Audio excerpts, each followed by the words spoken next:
ஹரே கிருஷ்ணா. நம்ம இன்னைக்கு class start பண்ணலாம்.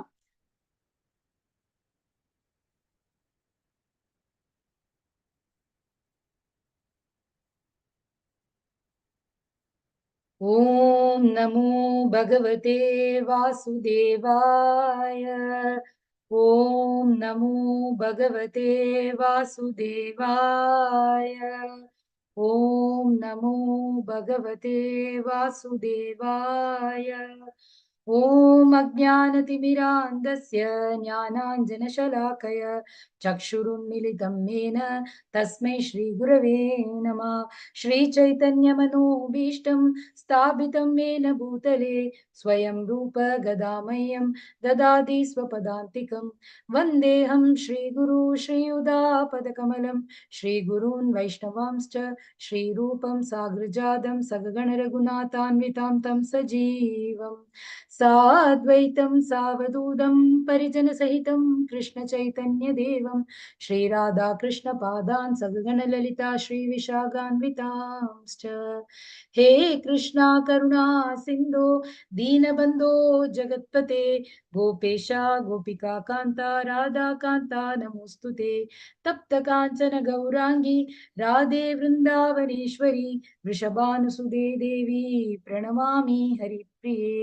वाञ्छाकल्पतरुभ्यश्च कृपा सिन्धुभ्य एव च पतितानां पावनेभ्यो वैष्णवेभ्यो नमो नमः।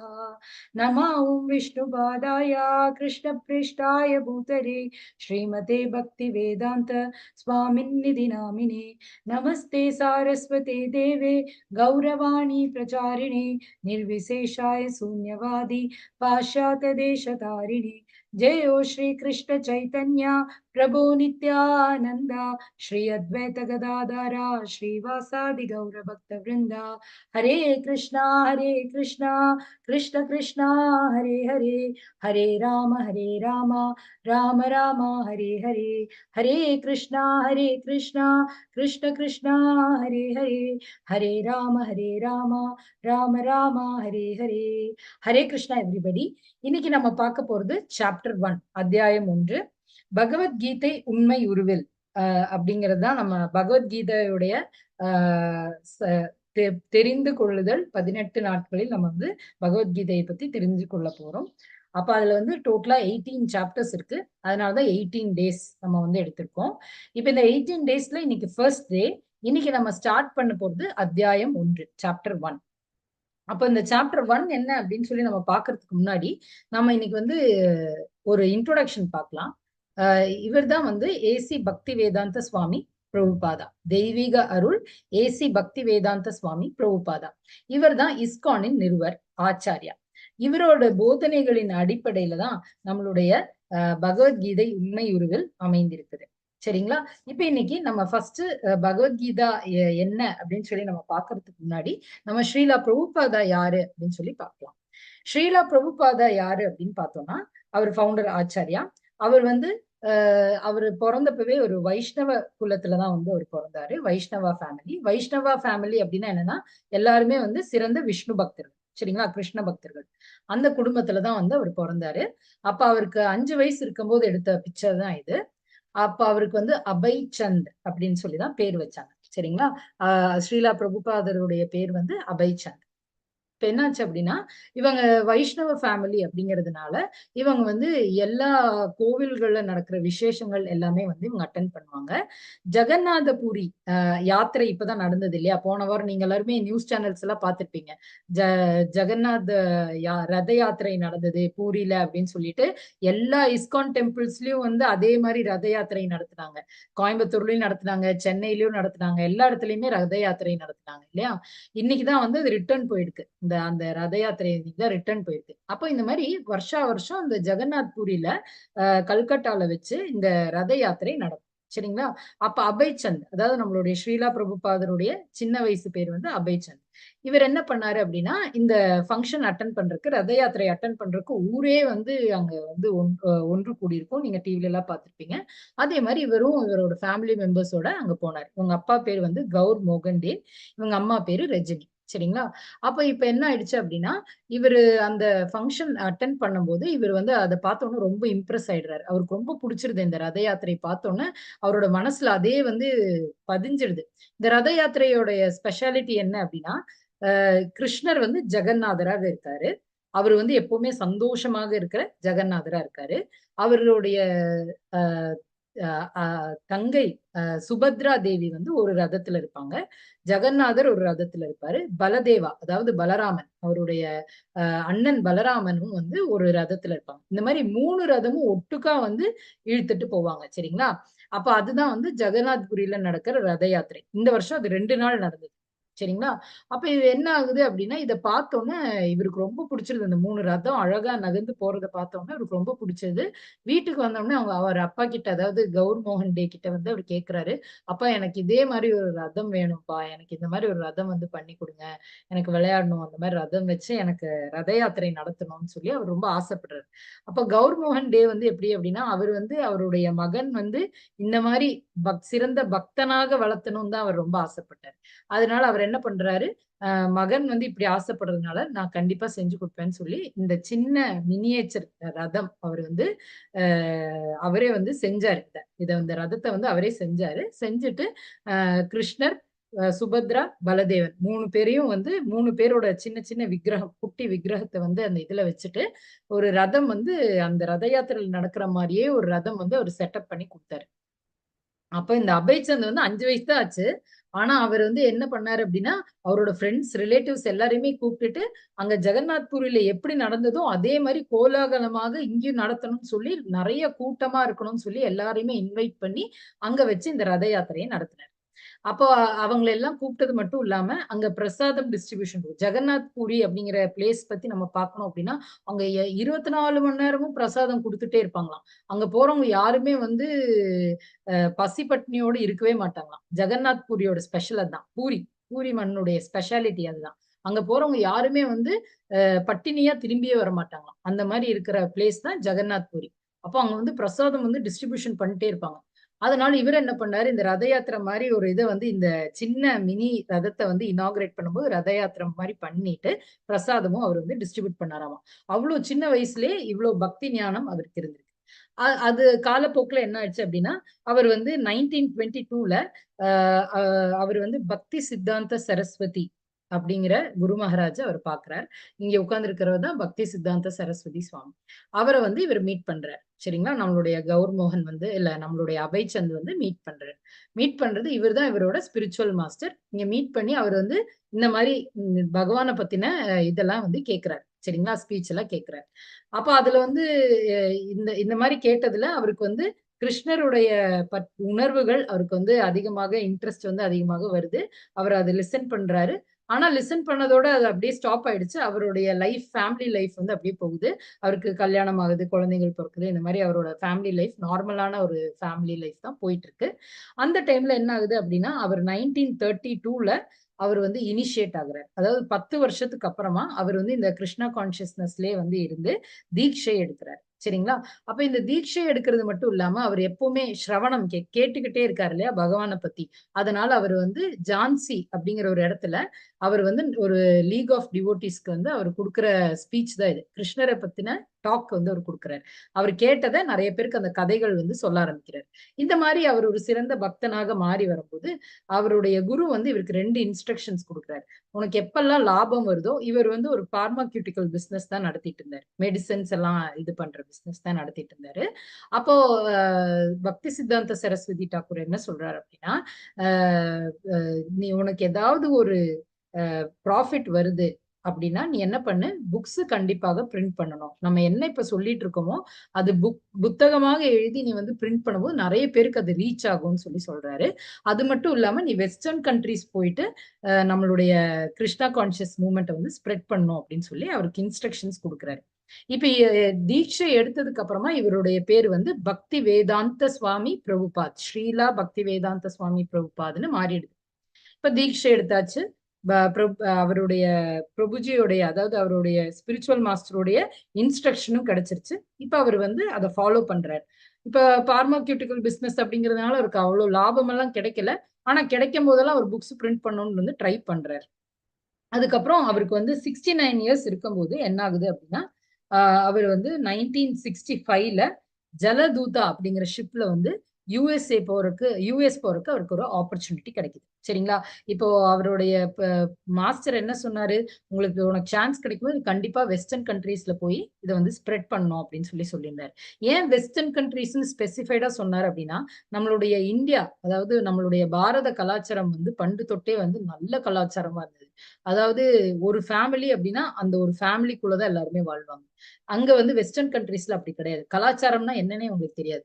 1 வருஷம் தான் ஒரு ஃபேமிலி இருக்கும். அதுக்குள்ள அவங்க 1 வருஷம் முடிஞ்சோனே இன்னொரு ஃபேமிலி கல்யாணம் பண்ணிட்டு வேற கல்யாணம் பண்ணிப்பாங்க. இந்த குழந்தைங்கள எல்லாம் அப்படியே அனாதையா விட்டுருவாங்க. அவங்க ஒரு 5 வயசுக்கு அப்புறம் ஓனா அவங்களே வந்து வாழணும். ஒரு 10 வயசுக்கு அப்புறம் அவங்களே வந்து ஓனா சம்பாதிச்சு அவங்களே வாழணும். அப்போ ஒரு கல்ச்சரே கிடையாது. நெறைய பேர் ட்ரக் அடிக்ட்ஸா இருந்தாங்க. நெறைய பேர் வந்து போதை பொருட்கள்லாம் வந்து அடிமையாக இருந்தாங்க. அப்ப அந்த மாரி இருக்கிற கலாச்சாரத்துல தான் அவங்க வாழ்றாங்க. அதனால தான் வெஸ்டர்ன் கண்ட்ரீஸ்ன்னு ஸ்பெசிஃபை பண்ணியிருந்தாரு. அப்ப ஸ்ரீலா பிரபுபாதா வந்து ஜலதூதா அப்படிங்கிற ஷிப்ல 1965ல அவரு அ அங்க போறாரு. அப்ப இந்த ஷிப்ல வந்து அவருக்கு 35 டேஸ் ஆச்சு. 35 டேஸ்ல வந்து அவரு வந்து இந்தியாலருந்து அமெரிக்கா ரீச் ஆனாரு. இந்த 35 டேஸ்ல வந்து என்ன ஆயிடுச்சு அப்படின்னா, அந்த கடலோட மணம், அவரு வந்து பியூர் வெஜிடேரியன். அவருக்கு வந்து இந்த மீன் மணம், இந்த தண்ணியோட உப்பு காத்து இதெல்லாம் வந்து அவருக்கு வந்து நெறைய ஒத்துக்கல. அவருக்கு நெறைய டைம்ஸ் வந்து வாமிட்டிங் மாரி எல்லாம் சென்சேஷன் வந்தது. நெறைய அவர் வந்து சகிச்சுக்க வேண்டி வந்தது. அது மட்டும் இல்லாம அவருக்கு 2 டைம் ஹார்ட் அட்டாக்கும் வந்தது. ஆனா எவ்ளோ பிரச்சனைகள் அவருக்கு வந்தாலும் 69 இயர்ஸ் அப்டின்னா ஒரு சாதாரணமான வயசு கிடையாது. சீனியர் சிட்டிசன் இல்லையா? அந்த மாரி இருக்கிறவரு எவ்ளோ பிரச்சனை வந்தாலும் அவருடைய ஸ்ட்ராங் டிட்டர்மினேஷன்னால அவர் வந்து கண்டிப்பாக என்னுடைய குருதேவர் சொன்னத நான் காப்பாத்தணும், நான் செஞ்சே ஆகணும் அப்படிங்கிறத அவர் கடமையாக எடுத்ததுனால, அவர் எவ்ளோ கஷ்டம் வந்தாலும் அத எதுவுமே பொருட்படுத்தாம அவரு அமெரிக்கா போய் ரீச் ஆனாரு.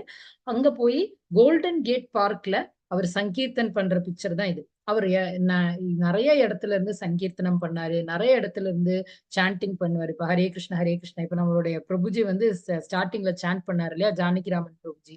அந்த மாரி அவரு ஹரே கிருஷ்ணா, ஹரே கிருஷ்ணா, கிருஷ்ண கிருஷ்ண ஹரே ஹரே, ஹரே ராம், ராம் ராம் ஹரே ஹரேன்னு சொல்லிட்டு எங்கெல்லாம் அவருக்கு வந்து லொகேஷன் வந்து கிடைக்குதோ, அங்கெல்லாம் அவர் வந்து சாண்ட் பண்ணாரு. இது வந்து கோல்டன் கேட் பார்க்ல வந்து அவர் வந்து கீர்த்தன் பண்ற பிக்சர் தான் இது. அவர் கீர்த்தன் பண்ணும்போது, அந்த கீர்த்தன் கேட்டு நெறைய பேர் அங்க வந்து கேட்கறாங்க பார்த்தீங்களா? அந்த மாரி அவங்க நெறைய பேர் வந்து கேட்க ஆரம்பிச்சாங்க. அவங்களுக்கெல்லாம் வந்து அவர் சின்ன சின்னதா குலாப் ஜாமுன் அந்த மாரிலாம் பிரசாதம் குடுப்பாரு. வரவங்களுக்கெல்லாம் வந்து இந்த கீர்த்தன் முடிச்ச உடனே பிரசாதம் குடுப்பாரு. அந்த பிரசாதம் சாப்பிடறதுக்குன்னே நெறைய பேர் வருவாங்க. ஏன்னா, அது ரொம்ப டேஸ்டியா இருக்கும். அந்த டைம் குலாப் ஜாமுன் அவங்க ஊர்ல கிடையாது. இவரு தான் வந்து அங்க போய் அது இது பண்ணாரு. சரிங்களா? அப்ப குலாப் ஜாமுன் குடுப்பாரு. சின்ன சின்னதா பிரசாதம் குடுப்பாரு. அது வந்து அவங்களுக்கு ரொம்ப பிடிக்கும். அதுக்காகவே நெறைய பேர் வருவாங்க. இந்த மாரி அவங்களுக்கு வந்து டிவோட்டீஸ் வந்து அதிகமாக ஆரம்பிச்சாங்க. இப்படி அதிகமாயி அவர் என்ன பண்ணாரு அப்படின்னா, அப்ப அவருக்கு வந்து சின்ன சின்னதா அவருக்கு வந்து கான்ட்ரிபியூஷன்ஸ் கிடைச்சது. அதனால அவர் வந்து நெறைய புக்ஸ் எழுத ட்ரை பண்ணாருன்னு சொல்லியிருந்தேன் இல்லையா? இப்ப பேக் டூ காட்ஹெட் அப்படிங்கிற மேகசின் வந்து அவரு வாரம் வீக்லி மேகசின், மந்த்லி மேகசின் அந்த மாரி வந்து இப்ப வால்யூம் 15 நம்பர் 11 அப்படின்னு போட்டிருக்கு. இது வந்து ஒவ்வொரு மந்த்லி மேகசின், வீக்லி மேகசின் அந்த மாரி மேகசின் மாரி அவர் வந்து இது நெறைய வால்யூம்ஸ் வந்து இது வந்து பப்ளிஷ் பண்ணிட்டே இருந்தாரு. அது மட்டும் இல்லாம அவர் மோர் தென் 80 புக்ஸ் வந்து அவர் எழுதியிருக்காரு. அவர் எழுதினத பிரிண்ட் பண்ணி நம்மலாம் இப்ப Bhagavad Gita as it is use பண்ணிட்டு இருக்கோம் இல்லையா? உண்மை உருவில் யூஸ் பண்ணிட்டு இருக்கோம். அந்த மாரி ஏகப்பட்ட புக்ஸ் வந்து அவர் எழுதியிருக்காரு. அவரோட அந்த வயசுலயும் அவர் வந்து அவருடைய அ குரு மகாராஜ் சொன்னத வந்து காப்பாத்தணுங்கிறதுக்காக, அது ஃபாலோ பண்ணுங்கிறதுக்காக அவர் இதெல்லாமே பண்ணாரு. இப்ப 5 வயசு பையனா இருக்கிற அபய் சந்த் ஆசைப்பட்டு ஒரு ரதத்த வந்து பொம்மை ரதத்த வந்து இழுத்த அவரு, அ எ 1967ல ஃபர்ஸ்ட் ரத யாத்திரை நிஜமானமே சான் பிரான்சிஸ்கோல நடத்தினாரு. சான் பிரான்சிஸ்கோல இஸ்கான் டெம்பிள் வந்து பில்ட் பண்ணி, அங்க வந்து ஒரு ரத யாத்திரை கிராண்டா ஜெகநாத் புரியில எப்படி நடக்குதோ, அதே மாரி ஒரு பெரிய ரதத்த வந்து கிரியேட் பண்ணி, ஜெகநாதர், சுபத்ரா, பல்தேவா, பலராமன் எல்லாவரையும் வச்சு 3 ரதத்தையும் அதே மாரி ஜெகநாத் புரியில எப்படி நடக்குதோ, அதே மாரி அவரு சான் பிரான்சிஸ்கோல நடத்தினார். அது வந்து 1967ல. அதாவது அவர் 5 வயசுல ஆசைப்பட்டத பெருசானதுக்கு அப்புறம் இதே மாரி நிஜமானுமே அவர் நடத்தினார். பிரசாத டிஸ்ட்ரிபியூஷன் எல்லாமே அதே மாரி அவர் பண்ணார். அவர் நெனச்சத அவர் நிறைவேத்தினார். வயசானது அதெல்லாமே அவர் யோசிக்கல. ஐயோ! நான் சீனியர் சிட்டிசன்ங்க. என்னால இனியெல்லாம் ஒண்ணும் பண்ண முடியாது. அப்படிலாம் அவர் எதுவுமே யோசிக்கல. அவர் நெனச்ச காரியத்த அவர் செஞ்சார். அவர் 2 வருஷத்துல 108 டெம்பிள் வந்து கட்டினார். 108 பிளேசஸ்ல இஸ்கான் டெம்பிள்ஸ் வந்து பில்ட் பண்ணார். அப்ப நமக்கு வந்து இந்த வயசுலயே வந்து நம்ம என்ன நினைக்கிறோம், ஐயோ இதெல்லாம் நம்மளால முடியாதுப்பா அப்படின்னு நம்ம நினைக்கிறோம். ஆனா ஒரு ஒரு மனுஷனால 69 70 வயசுக்கு அப்புறமும் நினைச்ச காரியத்தை நிறைவேற்ற முடியும். 108 கோவில் கட்டியிருக்காரு. தெரியாத ஊர்ல, தெரியாத பாஷை, எதுவுமே தெரியாது. அங்க போய் 108 கோவில் கட்டியிருக்காருன்னா அவர் எவ்வளவு கிரேட் இல்லையா? அப்போ அவர்னால அவ்வளவு முடியுதுன்னா நம்மளால இந்த சின்ன சின்ன விஷயமும் கண்டிப்பாக செய்ய முடியும் அப்படின்னு நம்ம வந்து அவர்கிட்ட இருந்து ஒரு எக்ஸாம்பிள் எடுத்துக்கலாம். இவங்க தான் நம்மளுடைய இஸ்கான் மங்களூரு உடைய டீட்டிஸ் ராதா அண்ட் கோவிந்தா. அது இல்லாம நமக்கு கௌரனிதா இருக்காங்க, சின்ன ராதாகிருஷ்ணர் இருக்காங்க, நம்மளுடைய நரசிம்மர் இருக்காரு, இங்க நரசிம்மதேவன் இருக்காரு. அதுக்கப்புறம் இங்க வந்து சைத்தன்ய மகாபிரபு அவங்க இருக்காங்க. இங்க வந்து குருதேவாவோட லிஸ்ட் இருக்கு. அதுக்கப்புறம் இங்க வந்து 6 கோஸ்வாமிஸ் இருக்காங்க. இது வந்து நம்மளுடைய பிரபுபாதாவுடைய ஒரு குட்டி சிலை வச்சிருக்கோம். இப்படிதான் நம்மளுடைய டீட்டிஸ் இருக்கு நம்மளுடைய இஸ்கான் ராதா கோவிந்தா டெம்பிள்ல. நம்மளுடைய இஸ்கான் ராதா கோவிந்தா டெம்பிள், ஸ்ரீ ஸ்ரீ ராதா கோவிந்தா டெம்பிள் தான் நமக்கு இந்த பிளாட்ஃபார்ம் கொடுத்துருக்காங்க. Free online class for anybody. எல்லாருக்குமே இந்த கிளாஸ் வந்து ஃப்ரீ, அப்சல்யூட்லி ஃப்ரீ. உங்களுக்கு வந்து 18 நாள் மட்டும் இல்ல, நீங்க இன்னும் ஹையர் கோர்சஸ் வந்து பண்ணலாம். எல்லாமே வந்து உங்களுக்கு ஃப்ரீயா வந்து இஸ்கான் மேங்களூரு தான் தராங்க. ஸ்ரீ ஸ்ரீ ராதா கோவிந்த் கி ஜெய், கௌர் நிதாய் கி ஜெய், ஸ்ரீலா பிரபுபாத் கி ஜெய், ஹரே கிருஷ்ணா. அப்ப நம்ம வந்து இன்னைக்கு இந்த டெம்பிள் எங்க இருக்கு அப்படின்னு பார்க்கலாம். இந்த டெம்பிள் வந்து தேங்காய் தோட்ட சாலை, டோல்கேட், கத்ரி, மங்களூர், கர்நாடகால இருக்கு. கோவில் தலைவர் நம்மளுடைய இஸ்கான் டெம்பிள் பிரசிடென்ட் யாருன்னு பார்த்தோன்னா நாமனிஷ்ட தாஸ் பிரபுஜி. அவர் வந்து பிடெக் ஐஐடி கான்பூர்ல படிச்சிருக்கார். அவர் வந்து அவரோட லைஃப் ஃபுல்லாவே வந்து இதுக்காக வந்து டிவோட் பண்ணியிருக்காரு.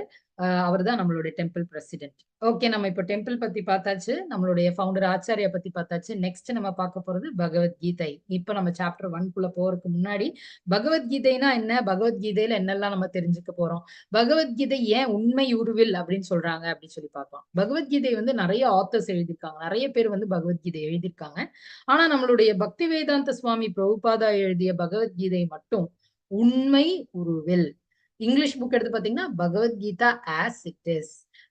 ஹிந்தி புக் பாத்தீங்கன்னா பகவத்கீதா யதார்த் ரூப். அப்படி அந்த மாதிரி எல்லாத்துலயுமே வந்து உண்மை உண்மை உருவில் அப்படின்னு சொல்லி ஸ்ட்ரெஸ் பண்ணி சொல்லியிருப்பாங்க. ஏன் அப்படின்னு பார்த்தோம்னா அதுக்கு இங்க ஒரு எக்ஸாம்பிள் இருக்கு. இப்போ வந்து ஒரு மொபைல் போன் இங்க சார்ஜ் பண்ண வச்சிருக்காங்க. இப்ப இந்த சார்ஜ் வந்து டக்கு டக்கு டக்குன்னு சார்ஜ் ஆயிடும். ஏன்னா அது வந்து சி டைப் சார்ஜ் பின், சார்ஜர் டைப் வந்து பின் பண்ணியிருக்காங்க. சார்ஜ் வந்து ஆன்ல இருக்கு, சார்ஜ் ஆயிடும். இதே வந்து இந்த வயர்ல 2 3 இடத்துல வந்து கட் ஆயிருக்குன்னு வச்சுக்கோங்களேன், இந்த எலக்ட்ரிசிட்டி வந்து நிறைய இடத்துல வந்து லூஸ் ஆயிடும். கரெக்டுங்களா? அங்கெல்லாம் வந்து அந்த கேப் இருக்கிற இடத்துல எல்லாம் வந்து அங்க வந்து ஃப்ளோ வந்து கட் ஆயிடும். சரிங்களா? அப்ப என்ன ஆகும், இந்த மொபைல் சார்ஜ் ஆகிறதுக்கு லேட் ஆகும், கட் ஆகுறதுனால. சரிங்களா? அதே மாதிரி இந்த டைரக்ட் கனெக்ஷன் இருக்கும்போது எப்படி ஃபாஸ்டா வருதோ அதே மாதிரிதான் இந்த டைரக்ட் கனெக்ஷன் இருக்கிறதுனால நம்ம வந்து இந்த ஆசிட்டிஸ்ன்னு சொல்றோம். என்ன டைரக்ட் கனெக்ஷன் பார்க்கலாம். இப்ப இந்த பிக்சர்ல பாத்தீங்க அப்படின்னா ஸ்ரீ கிருஷ்ணர் கிட்ட இருந்து பிரம்மதேவனுக்கு வேதங்கள்லாம் என்னன்னு வந்தது. அதுக்கப்புறம் இந்த வேதங்களுடைய நாலேஜ் பிரம்மதேவர் வந்து நாரதருக்கு கொடுத்தாரு. நாரதர் கிட்ட இருந்து அப்படியே படிப்படியாக வந்து எல்லா குருதேவர்கள் வழியாக வந்து ஸ்ரீல பக்தி சித்தாந்த சரஸ்வதி மகாராஜாக்கு வந்து குரு மகாராஜுக்கு வந்து அங்கிருந்து நம்மளுடைய பக்தி வேதாந்த சுவாமிக்கு வந்து நம்ம பக்தி வேதாந்த சுவாமி பிரபுபாத் தான் இந்த புக் எழுதியிருக்காரு. இந்த செயின் ஆஃப் டிசிப்ளிக் சக்சஷன் இருக்கு இல்லைங்களா, இந்த சங்கிலி தொடர், அதாவது குரு சிக்ஷ பரம்பரை, அந்த அந்த பரம்பரையிலேயே வந்ததுனால நம்மளுடைய ஸ்ரீலா பிரபுபாதர் எழுதிய புக் வந்து ஆஸ் இட் இஸ் உண்மை உருவில் அப்படின்னு சொல்லி நம்ம சொல்றோம். இதுல ஒண்ணுமே புதிதாக கலக்கப்படவில்லை, ஒண்ணுமே வந்து எலிமினேட் பண்ணல. அதாவது எதுவுமே வந்து டெலீட் பண்ணி ஐயோ இந்த பார்ட் போட்டா என் புக் வந்து ஃபேமஸ் ஆகாது, இந்த பார்ட் போட்டா இந்த புக் ரொம்ப அட்ராக்டிவ் ஆகும், அதனால கொஞ்சம் இந்த மாதிரி நிறைய பீசஸ் எல்லாம் போடலாம், அந்த மாதிரி எதுவுமே ஆடும் பண்ணல. இதுல இருந்து எதுவுமே ரிமூவும் பண்ணல. ஐயோ இந்த மாதிரி போட்டா என் புக்கு யாரும் வாங்க மாட்டாங்க அப்படின்னு சொல்லி ரிமூவ் எல்லாம் பண்ணல. பகவான் என்ன சொல்லியிருக்காரோ அதை அப்படியே யதார்த்தமா என்ன இருக்கோ அதை அப்படியே உண்மை உருவில் பிரிண்ட் பண்ணதுனாலதான் இந்த புக்கை நம்ம என்னன்னு சொல்றோம், உண்மை உருவில் அப்படின்னு சொல்லி சொல்றோம். ஹரே கிருஷ்ணா. இது யாராவது படிக்கிறீங்களா?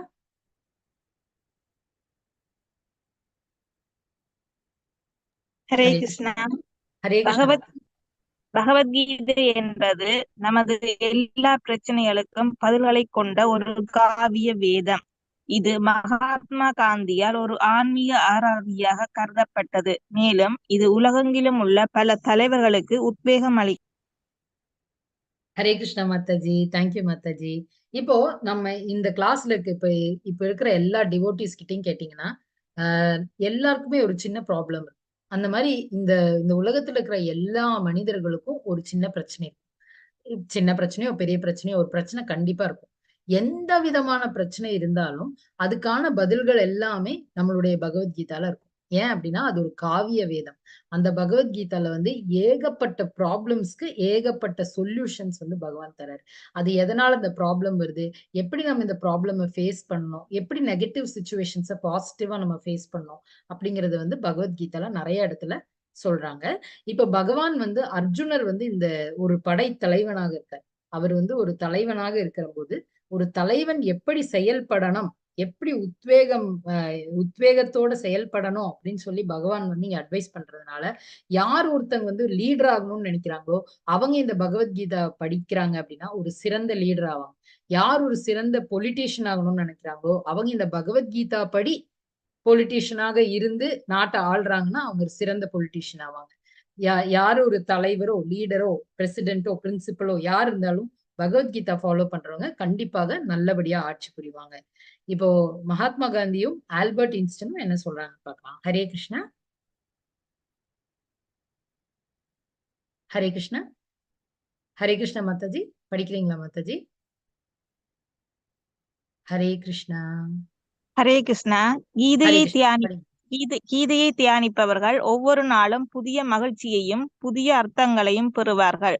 நான் பகவத்கீதையை படித்து கடவுள் இந்த பிரபஞ்சத்தை எவ்வாறு படைத்தார் என்பதை பற்றி சிந்திக்கும் போது மற்ற அனைத்தும் மிதமிஞ்சியதாக தெரிகின்றது.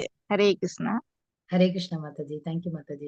அப்ப கீதையை தியானிப்பவர்கள் நாளும் புதிய மகிழ்ச்சியையும் அர்த்தங்களையும் புரிவார். அப்படின்னா என்ன, மகாத்மா காந்தி என்ன சொல்றாரு, ஒவ்வொரு நாள் படிக்கும் போதும் அதுல இருந்து ஒவ்வொரு அர்த்தம் நமக்கு கிடைக்கும், ஒரு சந்தோஷம் மகிழ்ச்சி நமக்கு கிடைக்கும்னு சொல்றாரு. அதே மாதிரி ஈன்ஸ்டின் என்ன சொல்றாரு, ஈன்ஸ்டின் வந்து ஒரு பெரிய சயின்டிஸ்ட் இல்லையா, அவர் என்ன சொல்றாரு, பகவத்கீதால வந்து எப்படி இந்த உலகம் படைக்கப்பட்டிருக்கு அப்படின்னு சொல்லி சொல்றார் பகவான். அதை பத்தி நம்ம நினைச்சு பார்க்கும் போதே பயங்கரமா இருக்கு அப்படின்னு சொல்லி சொல்றாரு.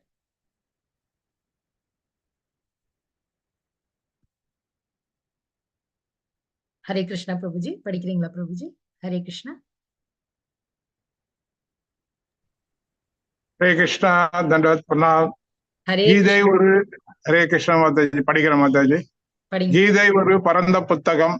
கீதையை முறையாக ஆய்வு செய்ய ஒரு வருடம் ஆகும். 18 நாட்களில் நம்மால் அதை செய்ய முடியாது. அதனால் கிருஷ்ணாவுக்கும் அர்ஜுனனுக்கும் இடையிலான எண்ணங்களின் ஓட்டத்தில் கவனம் செலுத்துகிறோம். குறிக்கோள் கீதை பற்றி ஆழமான ஆய்வுக்கு ஒருவரை தயாரித்தல். ஹரே கிருஷ்ணா. ஹரே கிருஷ்ணா பிரபுஜி, தேங்க்யூ பிரபுஜி.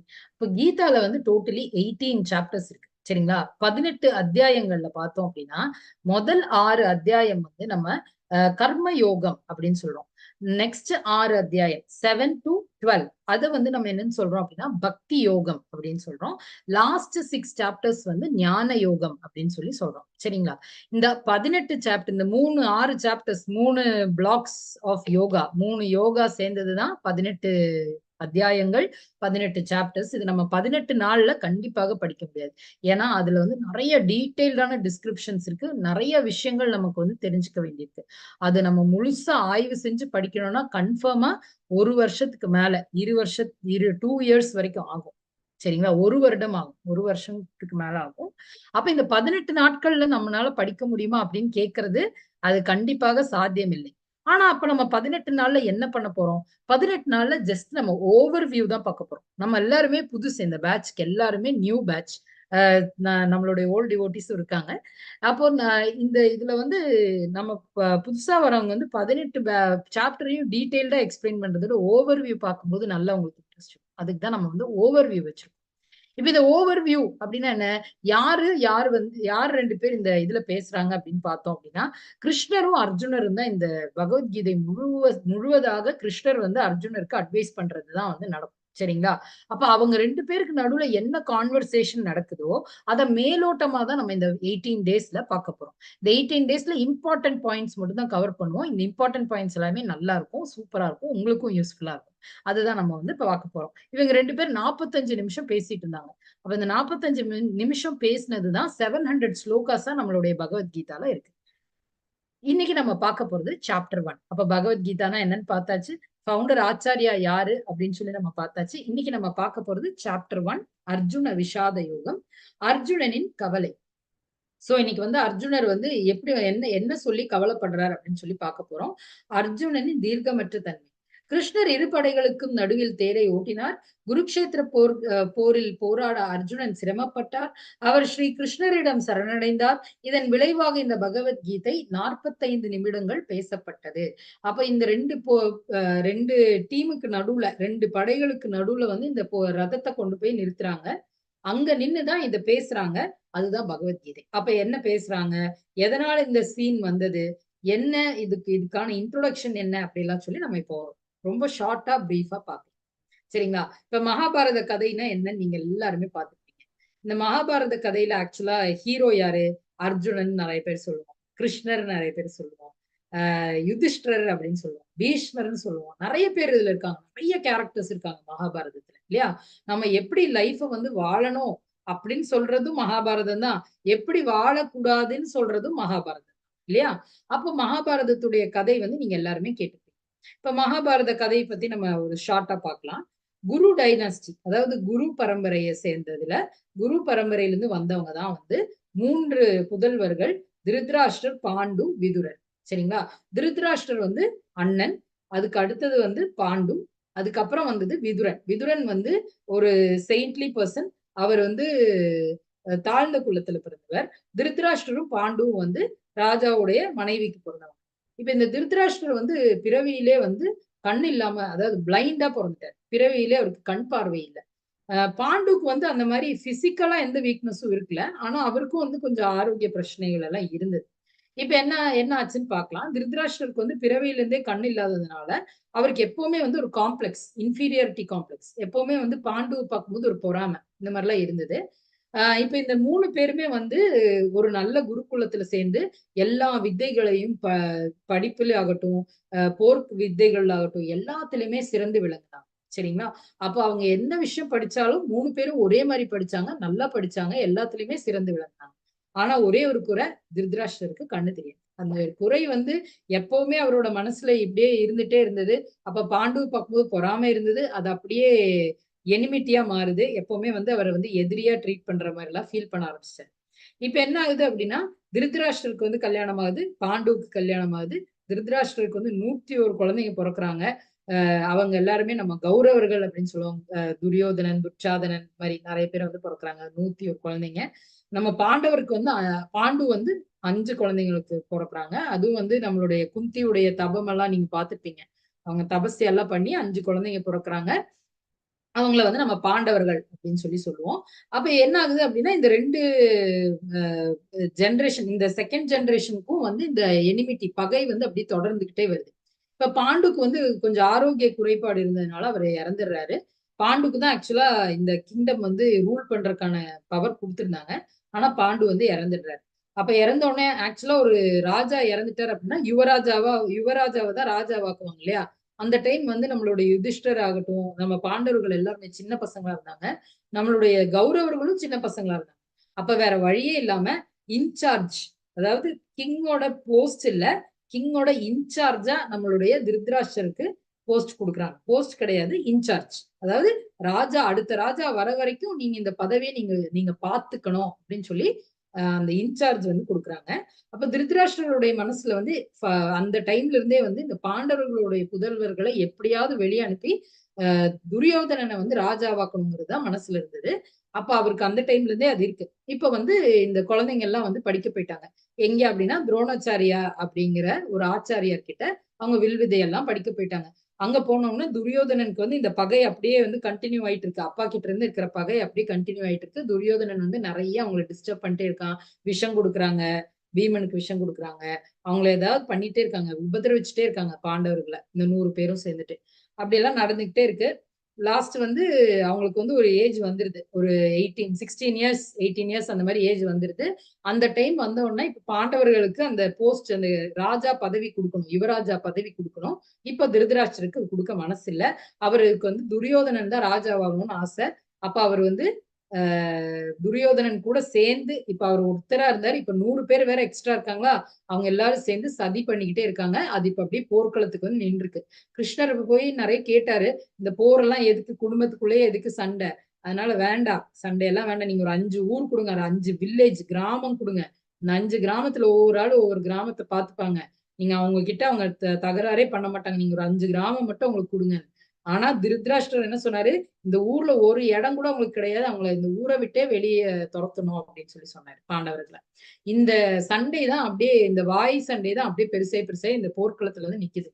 இந்த போர்க்களத்துல இப்ப நம்ம 3 பேர் பத்தி பார்க்க போறோம். ஒண்ணு வந்து திருதராஷ்டிரர், இன்னொன்னு வந்து அர்ஜுனர், இன்னொன்னு வந்து துரியோதனன். இந்த சாப்டர்ல இந்த 3 பேருடைய கேரக்டர்ஸ் தான் என்னன்னு சொல்லி நம்ம பார்ப்போம். திருதராஷ்டிரருடைய கேரக்டர் கிளியரா தெரிஞ்சிருச்சு. அவருக்கு ரொம்ப ஈகோ, எனிமிட்டி இருக்கு. அது வந்து அதனால அவர் ஃபேஸ் எப்படி இருக்கு பாருங்க, புருவெல்லாம் அப்படியே சுருங்கி அப்படி இருக்கு. நெக்ஸ்ட் வந்து அர்ஜுனன், இந்த சென்டர்ல இருக்கிறது அர்ஜுனன். அவர் வந்து ரொம்ப கவலைக்கிடமாக இருக்காரு, கண்ணுல வந்து கண்ணீர் வருது. நெக்ஸ்ட் வந்து துரியோதனன், அவனை பார்த்தாலே வந்து ரொம்ப ஒரு அரக்கன் லுக் இருக்கு. சரி, என்ன இவங்க எல்லாம் என்ன ஃபேஸ் பண்றாங்க, என்னெல்லாம் ஃபீல் பண்றாங்கன்னு சொல்லி நம்ம பார்ப்போம். ஹரே கிருஷ்ணா. ஹரே கிருஷ்ணா பிரபுஜி. படிங்க. திருதராஷ்டிரவாச தர்மக்ஷேத்ரே குருக்ஷேத்ரே சமவேதா யுயுத்சவா மாமகா பாண்டவசைவ கிம குர்வத சஞ்சயா. திருதராஷ்டிரன் கூறினார், புண்ணிய யாத்திரை தலமான குருஷேத்திரத்தில் போர் புதிய விருப்பம் கொண்டு ஒன்று கூடிய பிறகு என் மகன்களும் பாண்டியன் புதரும் என்ன செய்தனர் சஞ்சயனே. ஹரே கிருஷ்ணா. ஹரே கிருஷ்ணா பிரபுஜி. அப்ப இங்க வந்து திருதராஷ்டிரர் இருக்காரு, அவர் சஞ்சயன் கிட்ட கேட்கிறார், சஞ்சயனே அப்படின்னு கேட்கிறார். சஞ்சயன் தான் இங்க முன்னாடி உட்கார்ந்துருக்கார், சரிங்களா. இந்த சஞ்சயன் யாரு அப்படின்னு பாத்தீங்கன்னா இவரோட மினிஸ்டர், சரிங்களா, மந்திரி. இவருக்கு வந்து வியாசதேவருடைய கருணையால இவருக்கு வந்து என்ன இருக்கு அப்படின்னா ஞான திருஷ்டி, அதாவது திவ்ய திருஷ்டி, ஞான திருஷ்டி இல்ல, திவ்ய திருஷ்டி. அதாவது அவருடைய மனக்கண்ணை வச்சே வந்து அவர் போர்க்களத்துல என்ன நடக்குது அப்படிங்கறத அவருக்கு பார்க்க முடியும். போர்க்களத்துல என்ன நடக்குது அப்படிங்கிறத பார்த்து அவர் திருதராஷ்டிரருக்கு அப்படியே வந்து எக்ஸ்பிளைன் பண்றாரு. ஏன்னா அவருடைய மனக்கண்ணால அவருக்கு பார்க்க முடியும். இப்போ திருதராஷ்டிரர் வந்து என்ன கேட்கிறாரு அப்படின்னா, அங்க வந்து அவங்க என்ன செஞ்சுட்டு இருக்காங்க அப்படின்னு சொல்றாங்க. இப்ப தர்மக்ஷேத்ரே குருக்ஷேத்ரே அப்படின்னு சொல்றாரு. தர்மம் நடக்கிற இடம் தான் குருக்ஷேத்திரம்னு சொல்லி அவரே அவருடைய வாயால சொல்லிட்டாரு. குருக்ஷேத்திர போர்க்களத்துலதான் இந்த போர் நடக்குது, அதை ஏன் தர்மக்ஷேத்திரம்னு சொல்றாங்க? ஏன்னா அந்த இடத்துலதான் நிறைய தர்மத்துக்கான யாகங்கள் எல்லாம் பலதும் நடக்குமாமா அந்த இடத்துல. இது வந்து இந்தியாலதான் இந்த குருக்ஷேத்திராங்கிற பிளேஸ் இருக்கு. இதுல இந்த இடத்துல வந்து நிறைய யாகங்கள் வந்து முனிவர்கள் நடத்துவாங்களாம். அப்புறம் இப்ப வந்து இந்த போர்க்களத்துல பகவானே இருக்காரு, கிருஷ்ணரே இருக்காரு இல்லையா, அது ஒரு செகண்ட் ஒன். இன்னொன்னு 3வது என்ன அப்படின்னு பார்த்தோம்னா, இது வந்து ஒரு புண்ணிய தலமாக நிறைய பேர் இப்ப பாத்தீங்கன்னா புண்ணிய யாத்திரை தலமாக அப்படின்னு இருக்கு இல்லைங்களா. அப்ப அங்க வந்து ஒரு புண்ணிய தலமாக தான் எல்லாருமே வந்து இந்த ஹோலி பிளேஸா தான் இந்த குருக்ஷேத்ராவை வந்து ட்ரீட் பண்றாங்க. அது மட்டும் இல்ல, இந்த இடத்த வந்து எல்லாருமே வந்து ஒரு வழிபடும் தலமாக தான் வந்து பாக்குறாங்க. அந்த மாதிரி இருக்கிற புண்ணியம் நடக்கிற இடம் தான் குருக்ஷேத்திரம். அப்ப அந்த இடத்துல எப்பவுமே நல்லதுதான் வின் பண்ணும் இல்லையா, தர்மம் தான் வெல்லும் அந்த இடத்துல இல்லையா. அப்ப அந்த இடத்துல என்னுடைய மகன்களும் பாண்டவர்களுடைய மகன்களும் என்ன செஞ்சுட்டு இருக்காங்கன்னு அவர் கேட்கும் போதே அவருடைய கண்ணெல்லாம் எப்படி இருக்கு, டவுட்ஃபுல்லா இருக்கு, பயம் இருக்கு, எல்லாமே அவருடைய மனசுல இருக்குங்க. அவருடைய மனசுடைய வெளிப்பாடு முகத்துல தெரியுது. இப்ப என்ன அவர் சொல்றாரு அப்படின்னு சொல்லி பிரபுபாதா வந்து ஒரு எக்ஸாம்பிள் கொடுத்து எக்ஸ்பிளைன் பண்றாரு. என்ன சொல்றாரு அப்படின்னா, ஓமை என்ன சொல்றாரு அப்படின்னா, ஒரு பால் காய்ச்சம், ஒரு நம்ம வீட்டுல ஏதாவது விசேஷம்னா நம்ம பால் காய்ச்சி தான் ஸ்டார்ட் பண்ணுவோம். ஏன்னா அது ஒரு புண்ணியம், நல்ல விஷயம் இல்லையா. பால் காய்ச்சி அது அப்படி பொங்கி வரணும் இல்லையா, அது வந்து நல்ல விஷயம். அதுக்கு வந்து என்ன ஓமையா சொல்றாருன்னா தர்மக்ஷேத்திரம் அப்படின்னு சொல்றாரு. தர்மக்ஷேத்திரம் எப்படி ஒரு சிறந்த இடம். அந்த இடத்துல இப்ப அந்த பால் வந்து காய்ச்சியாச்சு, அதுல நம்ம ஒரு டிராப் லைம் வாட்டர் விட்டுட்டோம்னு வைங்களேன், அது அப்படியே திரிஞ்சிரும். நீங்க பாத்துப்பீங்க, இந்த மாதிரி திரிஞ்சோன்னா நம்ம அதை எடுத்து பன்னீர் பண்ணுவோம் இல்லையா, அதை எடுத்து அப்படியே புழிஞ்சு பன்னீர் பண்ணுவோம். அதுலயே வந்து சுகர் போட்டு அப்படியே மிக்ஸ் பண்ணோம்னா பால் பால் கொழக்கட்டையா, அந்த மாதிரி ஒரு பால் ஸ்வீட், மில்க் ஸ்வீட் பண்ணுவாங்க. அந்த மாதிரி நம்ம பண்ணுவோம் இல்லையா. அதுக்கு வந்து நம்ம லெமன் போடுவோம். லெமன் போடும்போது என்ன ஆயிடுது, பால் அப்படி பிரிஞ்சிடுது. அந்த மாதிரி இவர் என்ன பண்றாரு, கேட்கும் போதே என்னுடைய மகன்களும் பாண்டவர்களுடைய மகன்களும் மாமகாக பாண்டவாக அப்படின்னு சொல்லி பிரிச்சுதான் கேட்கிறாரு. ஆக்சுவலி பாண்டவர்களுடைய மகன்கள் யாரு, இவருடைய தம்பி பசங்க. தம்பினா இறந்து போயிட்டான், அப்பா இல்லாத குழந்தைங்க தானே, அவர் எப்படி எடுத்துக்கணும், அவங்களையும் சொந்த மகனாக நினைக்கணும் இல்லையா. என்னுடைய ஐயோ தம்பி வேற இறந்துட்டான், தம்பி பசங்களை நான் வந்து என்னுடைய புதல்வராக நினைச்சு அவங்கள வளர்த்தணும் அப்படி நினைக்காம என்னுடைய பசங்களும் பாண்டுவோட பசங்களும் என்ன பண்ணிட்டு இருக்காங்கன்னு பிரிச்சுதான் கேக்குறாரு. இப்ப அந்த மாதிரி பிரிச்சுட்டாரு. என்ன பண்ணிட்டு இருக்காங்க, அதுக்கப்புறம் அது என்ன ஆச்சு, ஸ்வீட் ஆச்சா இல்ல பால் திரிஞ்சிருச்சுன்னு சொல்லி எடுத்து வீசிட்டாங்களா, என்ன ஆச்சு, கிம் அக்குருவதா, என்ன ஆச்சு அப்படின்னு சொல்லி கேக்குறாரு. கேட்கும் போதே பிரிச்சுதான் கேக்குறாரு. அதுதான் வந்து அவருடைய மனப்பான்மை. இப்ப அவரை பத்தி நம்ம பார்த்தாச்சு. நெக்ஸ்ட் நம்ம பார்க்க போறது துரியோதனன். இப்ப இந்த பிக்சர் பார்த்து நமக்கு என்ன புரியுதுன்னு நம்ம ஃபர்ஸ்ட் பார்க்கலாம். இந்த பிக்சர்ல பார்த்தோம்னா அவர் ரொம்ப கோபமா வந்து ஏதோ சொல்லிட்டு இருக்காரு. யார்கிட்ட சொல்றாரு அப்படிங்கிறது இந்த டிரான்ஸ்லேஷன் முடிச்சுட்டு நம்ம பார்க்கலாம். என்னமோ கை காமிச்சு சொல்றாரு. அவரோட கண்ணெல்லாம் ரொம்ப வெறித்தனமா இருக்கு, விரிஞ்சிருக்கு. சோ என்ன சொல்றாரு அப்படின்னு பார்க்கலாம். ஹரே கிருஷ்ணா, யாராவது படிக்கிறீங்களா? ஹரே கிருஷ்ணா மாதாஜி. ஹரே கிருஷ்ண பிரபுஜி, படிங்க. பாண்டு புத்திராமாச்சாரிய மகீதையும் சமம் வியுதம் திருபத்திரேன தவ சீசிஷேன திமதா. ஆச்சாரியரே, குரு துருபத குமாரனான உங்கள் புத்திசாலி சீடனால் நேர்த்தியாக அணிவகுக்கப்பட்ட பாண்டு புத்திரர்களின் மாபெரும் படையை பாருங்கள். ஹரே ஹரே கிருஷ்ணா பிரபுஜி. இப்போ இந்த பிக்சர் வந்து எக்ஸ்பிளைன் பண்ணோம்னா அதுக்கு முன்னாடி ஒரு சின்ன பிளாஷ்பேக் இருக்கு, அது என்னன்னு பார்க்கணும். இப்போ இங்க இருக்கிறது வந்து துரோணாச்சாரியா, சரிங்களா? இங்க கீழே உட்கார்ந்துட்டு இருக்கிறது வந்து துரோணாச்சாரியா. துரோணாச்சாரியா யாரு? இவங்களை எல்லாம் டீச் பண்ண டீச்சர். இவங்களுக்கு எல்லாருக்குமே போர் வித்தையை கற்றுக் கொடுத்த டீச்சர் தான், ஆசிரியர் தான் வந்து துரோணாச்சாரியா, சரிங்களா? இப்ப துரோணாச்சாரியாருக்கும் துருபத மன்னன் அப்படிங்கிறவருக்கும் ஒரு பெரிய ஒரு ஃபைட் இருந்தது. இந்த துருபத மன்னன் யாரு அப்படின்னு பார்த்தா நம்மளுடைய திரௌபதியுடைய அப்பா, சரிங்களா? அவருக்கு வந்து இந்த திரௌபதிங்கிற ஒரே ஒரு பெண் குழந்தை தான் இருந்தது. இந்த துருபத மன்னனுக்கும் துரோணாச்சாரியருக்கும் ஒரு டக் ஆஃப் வார் மாதிரி ஒரு ஃபைட். அப்ப என்ன ஆகுது அப்படின்னா, இவருக்கு மகன் இல்லாதனால இவர் என்ன பண்றாரு, நிறைய தவங்கள் புரிஞ்சு கடுந்தவம் புரிஞ்சு ஒரு மகனை அவர் வந்து வரமாக பெறாரு, சரிங்களா? அந்த மகனுடைய பேர் தான் திருஷ்டதும்னா. இந்த திருஷ்டதும்னா வந்து எதுக்கு அவர் பெறாருன்னா, துரோணாச்சாரியரை கொல்றதுக்காக திருஷ்டதும்னாவை வந்து வரமாக அவர் பெறாரு, சரிங்களா? இப்ப இந்த திருஷ்டதும்னா வந்து என்ன ஆகுது அப்படின்னா, எல்லாருக்குமே ஒரே டீச்சர் துரோணாச்சாரியா தான். திருஷ்டதும்னாவும் துரோணாச்சாரியருடைய ஆசிரமத்துலதான் வந்து படிக்கிறார். இப்ப துரோணாச்சாரியர் வந்து துரோணாச்சாரியரை கொல்றதுக்காக பிறந்த ஒரு பையனுக்கும் ட்ரைனிங் கொடுத்து வளர்த்துறாரு. அப்ப அவருக்கு ட்ரைனிங் கொடுக்குறாரு. எதுக்கு? இவரை கொலை பண்றதுக்கே ஒருத்தருக்கு வந்து ட்ரைனிங், அதாவது திருஷ்டதும்னாக்கு ட்ரைனிங் கொடுத்துட்டு இருக்காரு துரோணாச்சாரியர், சரிங்களா? அது வந்து அவருக்கு தெரியும். அவர் சின்ன வயசுல இருந்தே திருஷ்டதும்னாக்கு ட்ரைனிங் கொடுத்துட்டு இருக்காரு. இப்ப அவன் சிறந்த படை வீரன் ஆயிட்டான். அவனுக்கு என்ன ட்ரைனிங் கொடுத்திருக்காரு அப்படின்னா, எப்படி வந்து படைகளை அணிவகுக்கணும் அப்படிங்கிற ட்ரைனிங் கொடுத்திருக்காரு. இப்ப துரோணாச்சாரிய பழைய காலத்துல எல்லாம் ஆசிரியர்கள் எப்படி இருப்பாங்கன்னா, இப்போத்த டீச்சர்ஸ் எல்லாம் எப்படின்னா, நம்ம ஒரு கிளாஸ்ல வந்து 60 பேர் இருக்காங்கன்னா 60 பேருக்கும் ஒரே மாதிரிதான் சொல்லி தருவாங்க. ஏதோ 1-2 பேர் ஸ்பெஷல் சில்ட்ரன் இருக்காங்கன்னா அவங்களுக்கு தனியா போய் எக்ஸ்பிளைன் பண்ணுவாங்க, அவ்வளவுதான். ஆனா அந்த பழைய காலத்துல எல்லாம் துரோணாச்சாரியர் காலத்துல எல்லாம் எப்படி அப்படின்னா, அவர் வந்து ஒரு பீரியட் வரைக்கும் எல்லாருக்கும் ஒரே மாதிரி சொல்லி தருவார். அதுக்கப்புறமா அவங்க எந்த விஷயத்துல யாரு வந்து சிறந்தவங்களா இருக்காங்களோ, இப்போ வில்லுல சிறந்தவன் அர்ஜுனன், அப்போ வில் வித்தை வந்து அதிகமாக அவருக்கு வந்து சொல்லி தருவார். யாருக்கு வந்து ஒவ்வொரு விஷயம் வந்து சிறந்ததாக தெரியுதோ அந்த விஷயத்துல அவங்கள வந்து ஸ்பெஷலைஸ் பண்ணுவார். அப்படி இருக்கிறவர் தான் துரோணாச்சாரி. அப்ப அவர் என்ன பண்றாரு, திருஷ்டதும்னாக்கு வந்து படைய வந்து அணிவகுக்கிறதுல வந்து இன்ட்ரெஸ்ட் இருக்குன்னு சொல்லி பார்த்துட்டு திருஷ்டதும்னாக்கு அதுல ட்ரைனிங் கொடுத்து, இப்ப பாண்டவர்களுடைய படையை அணிவகுத்ததே திருஷ்டதும்னா தான். அத வந்து இப்போ நம்மளுடைய துரியோதனன் வந்து சொல்லி காட்டுறாரு. நம்மளுடைய துரோணாச்சாரியர் கிட்ட, நீங்க தான் ட்ரைனிங் கொடுத்தீங்க, உங்களை கொல்றதுக்கு தான் அவங்க வகுத்திருக்காங்கன்னு சொல்லி சொல்றாரு. அது சொல்லும் போது அவருடைய கண்கள் எல்லாம் அப்படியே பெருசா இருக்கு. ஹரே கிருஷ்ணா. ஹரே கிருஷ்ணா. ஹரே கிருஷ்ணா. சகோஷா தாத்ராஷ்டிராணாம் ஹிருதயானி விஜயதாரயாத் நவஸ்ய பிருத்வீம் சைவ துமேலோ அப்யனு நாதயன். பல்வேறு சங்கொலிகளின் முழக்கம் பேரொலியாக எழுந்து பூமியும் வானமும் நடுங்குமாறு எதிரொலிக்க திருதராஷ்டிரனின் மகன்களுடைய இதயங்கள் சிதறி போயின. ஹரே கிருஷ்ணா. ஹரே கிருஷ்ண மாதாஜி. ஃபர்ஸ்ட் வந்து கௌரவர்கள் வந்து சங்கொலி வந்து எழுப்புறாங்க. ஆனா அந்த டைம் ஒன்னும் இவ்வளவு எக்ஸ்பிளனேஷன் வராது.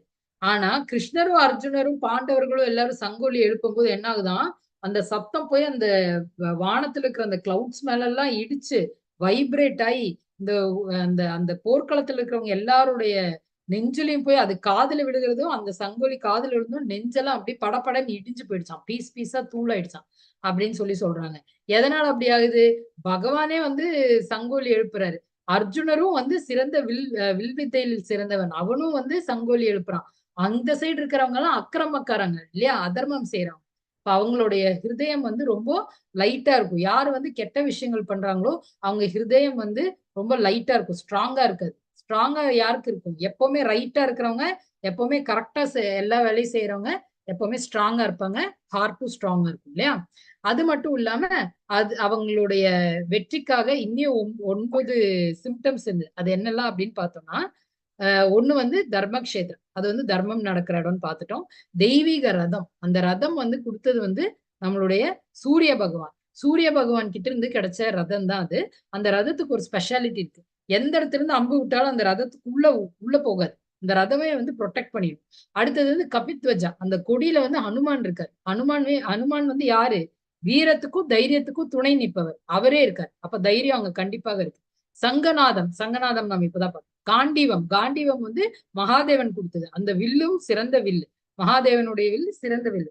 நெக்ஸ்ட் தக்த ஜீவிதா, அங்க இருக்கிறவங்க நிறைய பேர் வந்து அவங்களுடைய ஜீவனே வந்து தியாகம் பண்றதுக்காக ரெடியா இருக்காங்க. நெக்ஸ்ட் என்னது? மோக்ஷத ஏகாதசி. ஏகாதசி அப்படின்னால என்னது? வைஷ்ணவர்களுக்கெல்லாம் சிறந்த நாள். எதனால? வைஷ்ணவர்கள் எல்லாம் பகவானையே வேண்டிட்டு இருக்கிற நாள் தான் ஏகாதசி. இப்ப பகவானுக்கு உகந்த நாள் ஏகாதசி. அந்த மாதிரி ஒரு நாள் பகவானே இருக்காரு அங்க. அதனால மோக்ஷத ஏகாதசி அதுவும் அவங்களுக்கு ஃபேவரபிளா இருக்கு. பாக்யலட்சுமி, எங்க கிருஷ்ணர் இருக்காரோ அங்கதான் லக்ஷ்மி இருப்பாங்க. இங்க வந்து பகவானே இருக்கிறதுனால மகாலட்சுமி அங்கதான் இருப்பாங்க இல்லையா? பாக்யலட்சுமி அவங்க சைடு தான் இருக்காங்க. Last and not the least ரிஷிகேஷர் யாரு? கிருஷ்ணரே அவங்க சைடு தான் இருக்காரு. கடவுளே நம்ம பக்கம் இருக்காங்க, அப்புறம் நம்ம பயப்படுவோமா? ஹரே கிருஷ்ணா. அப்படி ஆல்ரெடி இந்த 9 காரணங்கள் இருக்கு. ஹரே கிருஷ்ணா, நான் ஆடிபிளா? எஸ் மாதாஜி. ஹரே கிருஷ்ணா, தேங்க்யூ மாதாஜி. அது என்னன்னா இங்க மழை பெய்யுதா, அப்ப எனக்கு doubt. Okay, Hare Krishna, thank you. அப்போ நம்ம வந்து ஆல்ரெடி இந்த இவ்வளவு ரீசன்ஸ் இருக்கு, இவங்கதான் வின் பண்ண போறாங்கன்னு நமக்கு தெரியும். ஆனா அர்ஜுனன் யாரு? அவர் ஒரு சாதாரண மனுஷன் கிடையாது, அவர் ஆர்டினரி மேன் கிடையாது. அவர் சிறந்த வில்வித்தையில சிறந்தவர். அவர் எல்லாம் நிறைய போர்க்களத்திலையும் தைரியமாக போராடும் சத்திரியன். அது மட்டும் இல்லாம கிருஷ்ணரே அவரை பெஸ்ட் ஃப்ரெண்டா வச்சிருக்காருன்னா அவர் எவ்வளவு சிறந்தவர் இல்லையா? நம்மள மாதிரி ஆர்டினரி மேன்ல கிடையாது அர்ஜுனர். ஆனா அவருடைய சிந்தனை வந்து நம்மள மாதிரி இருக்கு, அதாவது ஆர்டினரி பீப்புள் மாதிரி இருக்கு. எப்படி இருக்கு அப்படின்னா, இவ்வளவு விஷயங்கள் இருக்கு, அவங்க ஜெயிப்பாங்கிறது கிளியரா நமக்கு தெரியுது, சிம்டம்ஸ் இருக்கு, ஜெயிப்பாங்க. ஆனாலும் அர்ஜுனர் அழுகிறார், கண்ணுல இருந்து கண்ணீர் வருது பாத்தீங்களா? எதனால அப்படின்னா அவருக்கு வந்து இரக்க குணம் அதிகம். அது இல்லாம அவருக்கு இந்த மாதிரி போரிடுறதுனால எந்த இன்பமும் இல்லை அப்படின்னு சொல்லி அவர் ஃபீல் பண்றாரு. மூன்றாவது என்ன அப்படின்னா, இவங்க நல்லவங்களாகட்டும் கெட்டவங்களாகட்டும் இவங்களை கொல்றதுனால பாவம் வந்து சேரும்னு சொல்லி பயப்படுறாரு. நாலாவது என்ன அப்படின்னா, குடும்ப பாரம்பரியம் எல்லாம் கெட்டு போயிடுமேன்னு சொல்லி வருத்தப்படுறாரு. அது என்னங்கிறது நான் எக்ஸ்பிளைன் பண்றேன். இருமனம்னா இப்ப போரிடணுமா வேண்டாமா அப்படிங்கிற ஒரு டவுட்டுக்கே வந்துட்டேன். ஹரே கிருஷ்ணா. இப்போ ஒவ்வொரு விஷயத்த நம்ம படிக்கலாம். ஹரே கிருஷ்ணா. அர்ஜுன உவாச்ச திருஷ்டுவேமம் ஸ்வஜனம் கிருஷ்ண ஜுஜுத்சும் சமுகஸ்திதம் சீதந்தி மம காத்ராணி முகம்ச பரிசுஷ்யதி. அர்ஜுனன் கூறினான், எனது அன்பு கிருஷ்ணரே, போரிடும் உணர்வுடன் என் முன் கூடியுள்ள எனது நண்பர்களையும் உறவினர்களையும் கண்டு என் உடல் அங்கங்கள் நடுங்கி வாய் உலர்வதை உணர்கின்றேன். ஹரே கிருஷ்ணா. ஹரே கிருஷ்ண மாதாஜி, தேங்க்யூ மாதாஜி. இப்ப என்ன சொல்றாரு? நான் வந்து என் கூட இருக்கிறவங்க ஆப்போசிட்ல யாரெல்லாம் நிக்கிறாங்க? என்னுடைய மாமா நிக்கிறாரு, பீஷ்ம தேவர் நிக்கிறாரு, பீஷ்ம பிதாமகா நிக்கிறாரு, என்னுடைய டீச்சர் நிக்கிறாங்க, என்னுடைய பிரதர்ஸ் நிக்கிறாங்க, துரியோதனன் துச்சாதனன் எல்லாரும் என்னுடைய கசின் பிரதர்ஸ், அவங்க எல்லாரும் நிக்கிறாங்க. அவங்கள நண்பர்களையும் உறவினர்களையும் நான் ஆப்போசிட் டீம்ல நிறுத்திட்டு நான் இங்க ஃபைட் பண்றதை பார்க்கும்போது அதை நினைக்கவே எனக்கு கஷ்டமா இருக்கு, என்னுடைய அங்கங்கள் எல்லாம் நடுங்குது, வாய் உலர்வதை உணர்கிறேன் அப்படின்னு சொல்லி அவர் ரொம்ப இரக்க குணம் படைச்சவர். அதனால அவர் வந்து அவங்களுக்காக இரக்கப்படுறார். அவங்க இவ்வளவு கொடுமைப்படுத்தினாங்க, ஆனாலும் அவர் இருக்கப்படுறார். நெக்ஸ்ட் இன்பமின்மை. ஹரே கிருஷ்ணா. ஹரே கிருஷ்ண மாதாஜி. ஹரே கிருஷ்ணா. அனுபஷ்யாமி அத்வா சவஜனனம் ஜனம் ஆகவே நா காங்ஷே விஜயம் கிருஷ்ண நசராஜ்யம் சுகானிசா. சொந்த உறவினரை போரில் கொள்வதால் என்ன நன்மை வரும் என்பதை என்னால் காண முடியவில்லை. எனது அன்பு கிருஷ்ணரே, இதில் பெறக்கூடிய வெற்றியையோ ராஜ்யத்தையோ இன்பத்தையோ நான் விரும்பவில்லை. ஹரே கிருஷ்ணா. ஹரே கிருஷ்ணா பிரபுஜி. தேங்க்யூ பிரபுஜி. அப்ப இப்ப என்ன சொல்றாரு? நான் வந்து இவங்களை கொல்றதுனால எனக்கு என்ன இன்பம் கிடைக்க போகுது? இவங்களை வந்து கொல்றதுனால எனக்கு நான் வெற்றி அடைஞ்சாலும் எனக்கு ராஜ்யம் கிடைச்சதுக்கு அப்புறம் யார் அதை பார்க்க போறாங்க? யார் கொண்டாடுறதுக்கு இருக்காங்க? என்னோட ரிலேட்டிவ்ஸ் எல்லாருமே நானே தான் கொல்ல போறேன். நான் சப்போஸ் இதுல ஜெயிச்சுட்டு நான் ராஜாவானாலும் இதை பார்த்து யாரு கொண்டாட போறாங்க? யாருமே இல்லை. சப்போஸ் நான் தோத்துட்டாலும் இதுல என்ன நன்மை இருக்க போகுது? எனக்கு ஒரு சந்தோஷமும் இல்லை அப்படின்னு சொல்லி அவர் வந்து சொல்றார். பாவச்சே. ஹரே கிருஷ்ணா.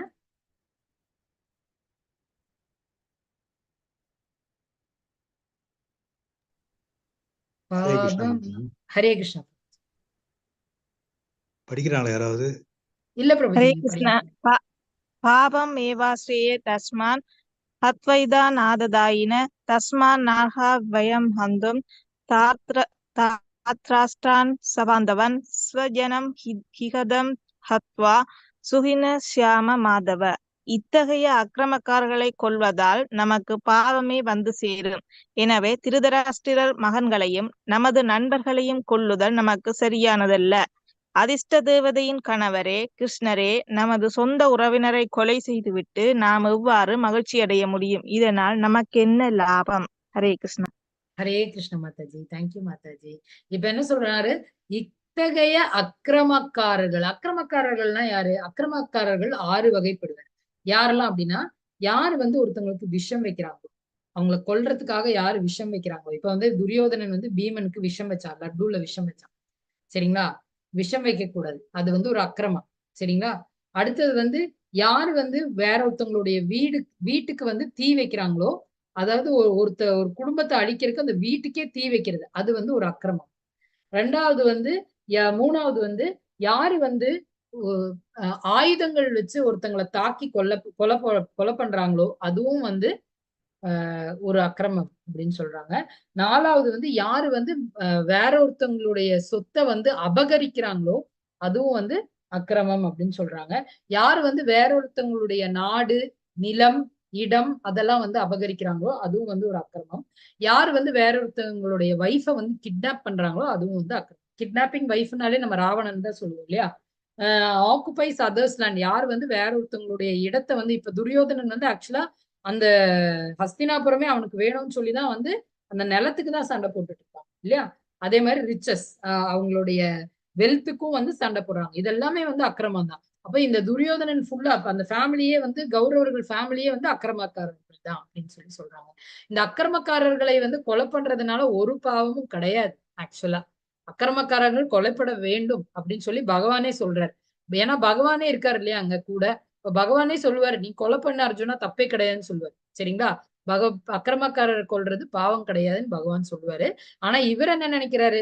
இந்த மாதிரி அக்கிரமக்காரங்க இருக்காங்க, ஆனாலும் அவங்கள கொல்றதுனால எனக்கு பாவம் தான் வரும். இந்த பாவத்தோடைய இதை அனுபவிக்கிறதுக்கு, ரிசல்ட்ஸ் அனுபவிக்க நான் இன்னி ஜென்மமா பிறந்துட்டே தான் இருக்கணும்னு சொல்லி அவர் ஃபீல் பண்றாரு. குடும்ப பாரம்பரியம். ஹரே கிருஷ்ணா. ஜதிமாம் அப்பிரதிகாரம்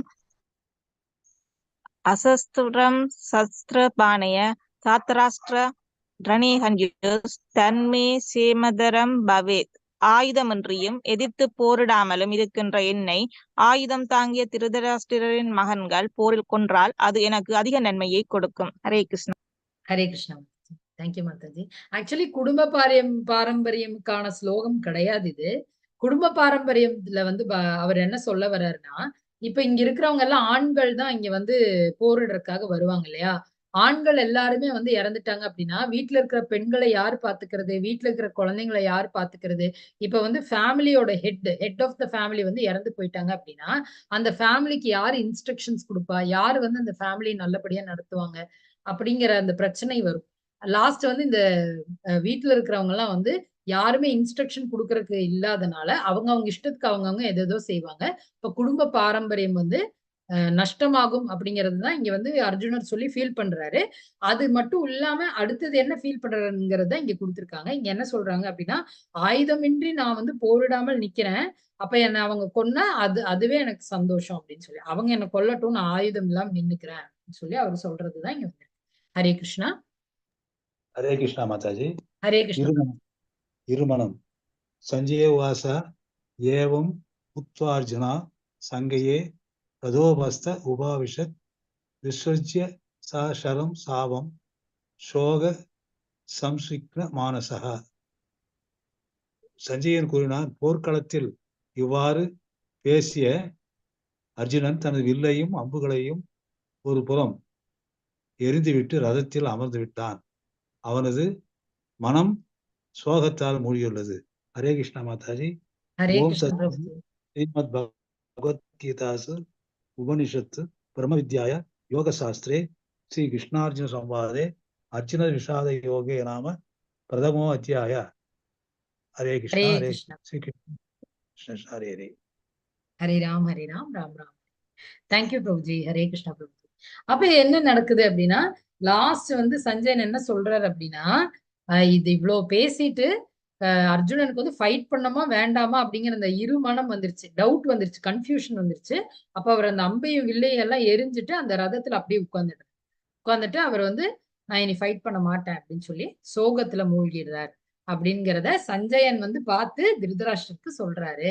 இப்ப இன்னைக்கு நம்ம பார்த்த ஹைலைட் என்னெல்லாம் அப்படின்னா, ஒண்ணு வந்து திருதராஷ்டருடைய மனநிலை எப்படி இருந்தது, நெக்ஸ்ட் வந்து துரியோதனன் ஆல்ரெடி கன்னிங் ஃபெல்லோ, அவன் வந்து எப்படி வந்து அவனுடைய ஆசிரியர் வந்து எப்படி வந்து ஆசிரியர் வந்து தூண்டி விடுறான், நீங்க வந்து ஃபைட் பண்ண வாங்கன்னு சொல்லி தூண்டி விடுறான், அது வந்து அவனுடைய மனநிலை.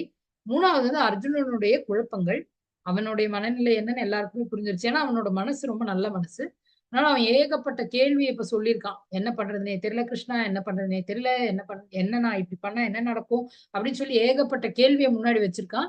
இதுக்கான பதில்கள் எல்லாம் பகவான் இப்ப நெக்ஸ்ட் சாப்டர்ல வந்து கொடுக்க போறாரு. அப்ப அது என்ன, எப்படி நம்ம வந்து இந்த மாதிரி குழப்பங்கள் இருந்தா எப்படி நம்ம வந்து அதுல இருந்து விடுபடலாம், என்னெல்லாம் சொல்யூஷன் வந்து பகவான் தராரு அப்படிங்கறத நம்ம சாப்டர் 2ல பார்க்க போறோம். இந்த 18 டேஸும் எல்லாருமே கண்டிப்பாக அட்டன் பண்ணணும் அப்படின்னு சொல்லி நான் வந்து கேட்டுக்கிறேன். இன்னைக்கு ஃபர்ஸ்ட் டே வந்தவங்க எல்லாருமே எல்லா நாளும் வரணும் அப்படிங்கிறதுதான் எங்களோட ஆசை. இதுல வந்து என்ன அப்படின்னா, நீங்க அதிகமாக கேட்க கேட்க உங்களுக்கு வந்து ஒவ்வொரு நாள் ஒவ்வொரு இன்பமான விஷயங்கள் உங்களுக்கு கிடைக்கும், ஒவ்வொரு புதுமையான விஷயங்கள் நீங்க வந்து புரிஞ்சுக்குவீங்க. நீங்க மகாத்மா காந்தி சொன்னதே பார்த்துப்பீங்க இல்லையா, அப்படிதான் வந்து பகவத்கீதை வந்து அமைஞ்சிருக்கு. அதனால கண்டிப்பாக அட்டன் பண்ணுங்க. இது கண்டிப்பாக உங்களுடைய வாழ்க்கையில ஒரு மாற்றத்தை கொண்டு வரும். Hare Krishna Krishna Krishna Hare Hare, Hare Ram Ram Ram. Hare Krishna everybody. Thank you for joining the class. Hare Krishna. யாருக்கா ஏதாவது டவுட் இருக்குன்னா கேட்கலாம். ஹரே கிருஷ்ணா. ஹரே கிருஷ்ணா மாதாஜி. ஹரே கிருஷ்ணா பிரபுஜி. யாருக்கா ஏதாவது? ஹரே கிருஷ்ணா மாதாஜி. எனக்கு போன்ல எல்லாம் ஸ்கிரீன் அந்த வேர்டிங் எல்லாம் பெருசா இருக்குது, ஸ்கிரீன் சைஸ் பெருசா இருக்குதா என்ன தெரியல, ஃபுல்லா தெரியவே மாட்டேங்குது, பாதி தான் தெரியும், முக்காவாசி தான் தெரியுது. அதனால எனக்கு படிக்கவே முடியல. அது என்ன கொஞ்சம் மொபைல் வந்து டச் மொபைல் தான பிரபுஜி, அது இங்க இப்படி இப்படி நீங்க ஜூம் பண்ணலாம் பிரபுஜி. பண்ணி பார்த்தோம், அப்படியே மினிமைஸ் பண்ணி பார்த்தோம், பாதி ஒரு 2-3 லைன் வரவே மாட்டேங்குது. அதனாலே நான் ஸ்லோகன் எதுவும் படிக்க முடியல. படிக்கலாம்னு நினைச்சாலும் படிக்க முடியல. அதுல ஒருவேளை நீங்க அந்த ஷார்ட் 100 இதுல வச்சா கரெக்டா இருக்கும்னு நினைக்கிறேன், இல்ல மேல 150 மேல வச்சா அது எப்படின்னு தெரியல. அது கொஞ்சம் சில ஸ்லோகம் கரெக்டா வருது. பிரபுஜி இப்படி இப்படி ஸ்க்ரால் பண்ணீங்கன்னா கீழ 2 லைன் தெரியும். நான் மேக்சிமம் மினிமைஸ்ல வச்சுட்டு எவ்வளவு இதுல வைக்கணும் வச்சேன், அப்பயும் வரல. சில இதெல்லாம் வருது, சில இதெல்லாம் கரெக்டா வருது, அதுதான் புரியல, படிக்க முடியல. அப்புறம் மாதாஜி, நான் இன்னைக்குதான் ஃபர்ஸ்ட் வந்திருக்கிறேன், நான் எந்த குரூப்ல இருக்கேன்னு தெரியல. நான் ஏமா மாதாஜி கிட்ட கேட்டு இப்ப லிங்க் தனியா வாங்கினேன் நானு. இப்ப நான் எந்த குரூப்ல இருக்க அவங்க கேட்டாங்க, எந்த குரூப்ல இருக்கீங்கன்னு கேட்டாங்க. எந்த குரூப்னு எனக்கு தெரியல மேடம். இப்ப எந்த குரூப், ஏதாவது ஒரு குரூப்ல அசைன் பண்ணிடுங்க மேடம். ஓகே மாதாஜி. நீ உங்க நம்பர் இப்ப ஹேமா மாதாஜி கிட்ட இருக்கும் இல்லையா பிரபுஜி? இருக்கு. உங்களை ஆட் பண்ணிடுங்க. Don't worry. சரி மாதாஜி. ஓகே. ஏன்னா நாளைக்கு திருப்பி வரும்போது டைரக்டா லிங்க் போட்டு வர்றதுக்கு கரெக்டா, எனக்கு லிங்கே வரல. அப்புறம் மாதாஜிட்ட கேட்டு லிங்க் கேட்டு வாங்கினேன் நான். நல்லா இருந்தது மாதாஜி, உங்க சொற்பொழிவு எல்லாம் நல்லா இருந்தது. கிளாஸ். ஹரே கிருஷ்ணா. இப்பதான் நான் பெங்களூர் இஸ்காந்து அவங்க தமிழ் கீதாவும் கேட்டுட்டு இருக்கிறேன். அதுல அட்வான்ஸ் கிளாஸ்ல எல்லாத்துல இருக்கு. சரி, நானு ஒவ்வொருத்தரும் இதுல நிறைய பேருடைய சத்சங்கம் கேட்கணும், கேட்டு அதோட ஐடியாஸ் எல்லாம் கொஞ்சம் வாங்கிக்கணும்ட்டு. Just beginner. ஓகே ஓகே நம்ம எல்லாருமே நியோஃபைட்ஸ் தான் Prabhuji. Thank you for joining Prabhuji. இல்ல மாதாஜி, நீங்க எல்லாம் வந்து ஹையர் லெவல் மாதாஜி. ஹரே கிருஷ்ணா பிரபுஜி. ஹரே கிருஷ்ணா ஹரே கிருஷ்ணா. பிரபுஜி, நீங்க எல்லா கிளாஸும் அட்டென்ட் பண்ணுங்க பிரபுஜி. 18 நாளும் அட்டென்ட் பண்ணுங்க. இன்னைக்கு வந்து எல்லாருமே அட்டென்ட் பண்ணுங்க. ஹரே கிருஷ்ணா. இப்ப ஹேமாவதி மாதாஜி வந்து ஒரு சின்ன இன்ட்ரோடக்ஷன் கொடுப்பாங்க அவங்களை பத்தி. அவங்கதான் நம்மளுடைய கோஹோஸ்ட் அட்மின். ஹரே கிருஷ்ணா ஹேமா மாதாஜி. ஹரே கிருஷ்ணா மாதாஜி. ஹரே கிருஷ்ணா. என் பேர் வந்து ஹேமாவதி. நான் இதுல அட்மினா ஒர்க் பண்றேன். உங்களுக்கு எந்த டவுட்டா இருந்தாலும் நீங்க என்ன காண்டாக்ட் பண்ணுங்க. என்னால முடிஞ்ச ஹெல்ப் பண்றேன். சப்ஜெக்ட் ரிலேட்டடான டவுட் கூட நீங்க கேளுங்க. வீடியோல மாதாஜி கிட்ட கேளுங்க. சப்போஸ் மறந்துட்டீங்கன்னா என்கிட்ட கேளுங்க, நான் மாதாஜிக்கு ஃபார்வர்ட் பண்ணி விடுறேன். தென் வந்து இப்போ 18 days நீங்க கோர்ஸ் எடுத்திருக்கீங்க இல்லையா, அதுல வந்து குவிஸ்ன்னு சொல்லிட்டு ஒரு இது இருக்கு. நான் அந்த லிங்கை வந்து இப்போ உங்களுக்கு குரூப்ல ஷேர் பண்ணி விடுறேன். அந்த லிங்க்ல போயிட்டு நீங்க அந்த இதுவை டவுன்லோட் இது பண்ணிட்டு யூசர் நேமும் உங்க பாஸ்வேர்டும் கொடுத்து ரிஜிஸ்டர் பண்ணிடுங்க. அதுலயே ஸ்டெப்ஸ் எல்லாம் இருக்கும். நீங்க அதை மாதிரி பண்ணிட்டீங்கன்னா, பண்ணிட்டோன்னே டே 1ல இருந்து 18 டேக்கு வரைக்கும் குவிஸ் அட்டென்ட் பண்ணிட்டு எண்ட் ஆஃப் த இது வந்து உங்களுக்கு ஒரு சர்டிபிகேட் கிடைக்கும். உங்களுக்கு அது யூஸ்ஃபுல்லா இருக்கும். ரெண்டாவது வந்து நீங்க படிக்கிறதுலாம் ஒரு ஞாபகமா இருக்கும் உங்க குவிஸுக்கு. ரெண்டாவது வந்து ஹையர் லெவல் ஸ்டடீஸ்க்கு இது உங்களுக்கு ரொம்ப யூஸ்ஃபுல்லா இருக்கும். அவ்வளவுதான் மாதாஜி. அப்புறம் அட்டெண்டன்ஸ் வந்து நான் தினைக்கும் லிங்க் ஷேர் பண்றேன்.